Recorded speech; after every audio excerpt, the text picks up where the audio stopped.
നിങ്ങളുടെ due date, ആ ഒരു തീയതിയെക്കുറിച്ച് ഓർക്കുമ്പം തന്നെ ഒരു പ്രത്യേക ഫീലല്ലേ?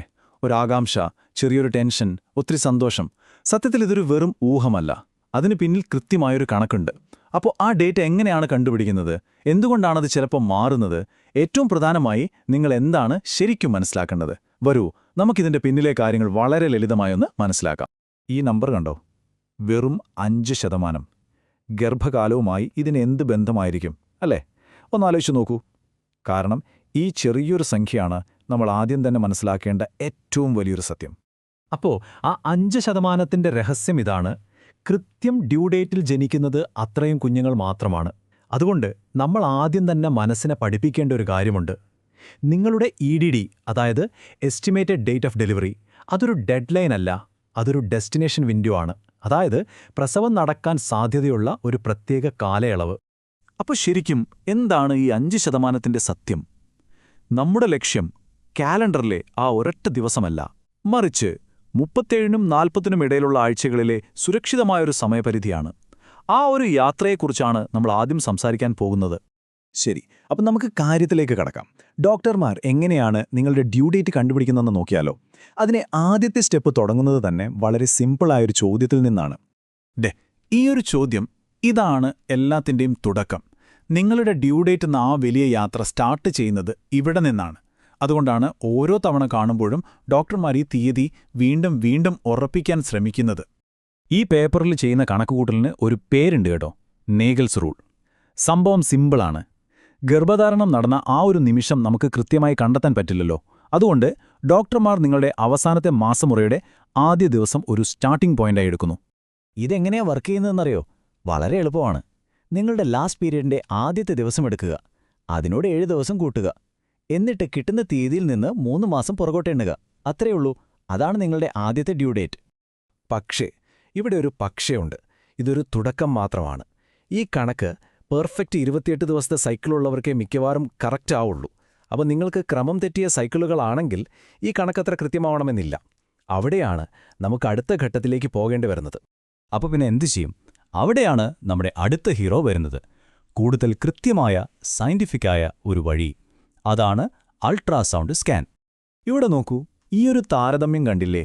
മാസമുറ വെച്ചുള്ള ഡേറ്റ് ഒരു വഴികാട്ടി പോലെയാണ്, ഏകദേശം ഒരു ഐഡിയ തരും. പക്ഷേ അൾട്രാസൗണ്ട് സ്കാൻ ഒരു വിധികർത്താവിനെ പോലെയാണ്. കാരണം അത് കുഞ്ഞിന്റെ വളർച്ച നേരിട്ട് അളന്നിട്ടാണ് ഡേറ്റ് പറയുന്നത്. അതാണതിന്റെ കൃത്യത. അപ്പോൾ ഈ 2 ഡേറ്റും കിട്ടിയാൽ ഏതാണ് നമ്മൾ എടുക്കുക? അതിന് ഡോക്ടർമാർക്ക് കൃത്യമായൊരു നിയമമുണ്ട്. ഈ 2 ഡേറ്റുകളും തമ്മിൽ ഒരാഴ്ചയിൽ കൂടുതൽ വ്യത്യാസമുണ്ടെങ്കിൽ സംശയം വേണ്ട, സ്കാൻ പറയുന്ന ഡേറ്റാണ് ഫൈനൽ. അത് തന്നെയായിരിക്കും നിങ്ങളുടെ ഒഫീഷ്യൽ ഡ്യൂ ഡേറ്റ്. ഓക്കെ, അപ്പോൾ തിയറിയൊക്കെ നമ്മൾ പഠിച്ചു. ഇനി നിങ്ങൾക്ക് പ്രാക്ടിക്കലായി എന്ത് ചെയ്യാൻ പറ്റും? നിങ്ങളുടെ ഗർഭകാലം അടിപൊളിയായി മാനേജ് ചെയ്യാൻ സഹായിക്കുന്ന ഒരു സിമ്പിൾ ആക്ഷൻ പ്ലാനിലേക്ക് പോവാം. ഈ 4 കാര്യങ്ങൾ ശ്രദ്ധിച്ചാൽ മതി. 1. നിങ്ങളുടെ LMP ഡേറ്റ് മറക്കാതെ എഴുതി വയ്ക്കുക. 2. 7നും 10നും ആഴ്ചകൾക്കിടയിൽ ആ ആദ്യത്തെ സ്കാൻ, അതായത് ഡേറ്റിംഗ് സ്കാൻ, ഒരിക്കലും മിസ് ചെയ്യരുത്. 3. ഭക്ഷണത്തിൽ ഫോളിക് ആസിഡ് ഉറപ്പാക്കുക. 4ാമത്തേത് ഒരു മൈൻഡ് സെറ്റാണ്. 37 ആഴ്ച കഴിഞ്ഞാൽ സേഫ് ആണ് എന്ന ചിന്ത. ഇനി നമ്മുടെ നാട്ടിലും വീട്ടിലുമൊക്കെ സ്ഥിരം കേൾക്കുന്ന ചില സംശയങ്ങളില്ലേ? അതൊക്കെ നമുക്കൊന്ന് ക്ലിയർ ചെയ്യാം. ഇത് കേട്ട് കഴിയുമ്പോൾ നിങ്ങൾക്ക് കുറച്ചുകൂടി സമാധാനമാകും. ഇതൊരു സ്ഥിരം കൺഫ്യൂഷനാണ്, അല്ലേ? ഗർഭകാലം 10 മാസമല്ലേ എന്ന് മുതിർന്നോർ പറയും. സത്യത്തിൽ അവർ പറയുന്നത് ചാന്ദ്രമാസ കണക്കാണ്. അതായത് 28 ദിവസം വീതമുള്ള 10 മാസം. നമ്മൾ പറയുന്ന 9 കലണ്ടർ മാസവും 7 ദിവസവും. രണ്ടും കൂട്ടി നോക്കിയാൽ 280 ദിവസം തന്നെ. അപ്പോൾ രണ്ടും ഒന്നാണ്, പേര് രണ്ടെന്നേയുള്ളൂ. വേറെ 2 പ്രധാന തെറ്റിദ്ധാരണകൾ കൂടിയുണ്ട്. 1. ഡ്യൂ ഡേറ്റ് കഴിഞ്ഞാൽ എന്തെങ്കിലും പ്രത്യേക ഭക്ഷണം കഴിച്ച പ്രസവം വേഗത്തിലാക്കാമെന്നത്. അത് വിശ്വസിക്കരുത്, ചിലപ്പോൾ അപകടമാവാം. 2. ഓരോ സ്കാനിനും ഡ്യൂ ഡേറ്റ് മാറിക്കൊണ്ടിരിക്കുമെന്നത്. ഇല്ല, ഒരിക്കലുമില്ല. ആദ്യത്തെ 3 മാസത്തിനുള്ളിലെ സ്കാനിൽ പറയുന്ന ഡേറ്റ് അതുതന്നെയാണ് ഫൈനൽ. ഇനി നമ്മൾ ഈ ചർച്ചയുടെ ഏറ്റവും പ്രധാനപ്പെട്ട ഭാഗത്തേക്കാണ് വരുന്നത്. ആ ഒരു ഡേറ്റിനെക്കുറിച്ചുള്ള ടെൻഷൻ വിട്ട് നമുക്ക് സേഫ് സോൺ എന്നൊരു അടിപൊളി കോൺസെപ്റ്റിലേക്ക് ശ്രദ്ധ മാറ്റാം. എന്താണ് ഈ ടേം പ്രഗ്നൻസി? വളരെ സിമ്പിളായി പറഞ്ഞാൽ, പുറം ലോകത്ത് ജീവിക്കാൻ കുഞ്ഞിന് ആവശ്യമായ വളർച്ചയെത്തുന്ന സമയം. ഏതൊരു ഗർഭകാലത്തിന്റെയും ലക്ഷ്യം ഇതാണ്. ഈ ടൈം ലൈൻ നോക്കൂ. ഇത് ആ സേഫ് സോൺ കൃത്യമായി കാണിച്ചു തരും. 37 ആഴ്ച കഴിയുന്നതോടെ നിങ്ങൾ ഏർലി ടേം എന്ന സ്റ്റേജിലെത്തി. അതായത് കുഞ്ഞു ജനിക്കാൻ സേഫാണ്. 39 ആഴ്ചയാണ് ഫുൾ ടേം, ഏറ്റവും നല്ല സമയം. 41 ആഴ്ച കഴിഞ്ഞാൽ ലേറ്റ് ടേം ആയി. അപ്പോൾ കുറച്ചുകൂടി ശ്രദ്ധ വേണം. അതുകൊണ്ട് ഒന്നോർക്കുക, 37 ആഴ്ച കടന്നു കഴിഞ്ഞാൽ നിങ്ങൾ സേഫ് സോണിലാണ്. പിന്നെ ഡ്യൂ ഡേറ്റ് കഴിഞ്ഞു എന്നോർത്ത് ഒരു ടെൻഷനും വേണ്ട. നിങ്ങളുടെ കുഞ്ഞിനെ കാണാൻ വരുന്ന ഓരോ ദിവസവും നല്ല ദിവസമാണ്. ഒരു ഡോക്ടർ പറഞ്ഞൊരു കാര്യമുണ്ട്, നമ്മൾ ഇത്രയും നേരം സംസാരിച്ചതിൻ്റെ എല്ലാം സാരാംശം ഈ ഒറ്റ വാക്യത്തിലുണ്ട്: കുഞ്ഞുങ്ങൾ കലണ്ടറുകളിലേക്ക് നോക്കാറില്ല. ഇതൊന്ന് മനസ്സിൽ വെച്ചാൽ മതി.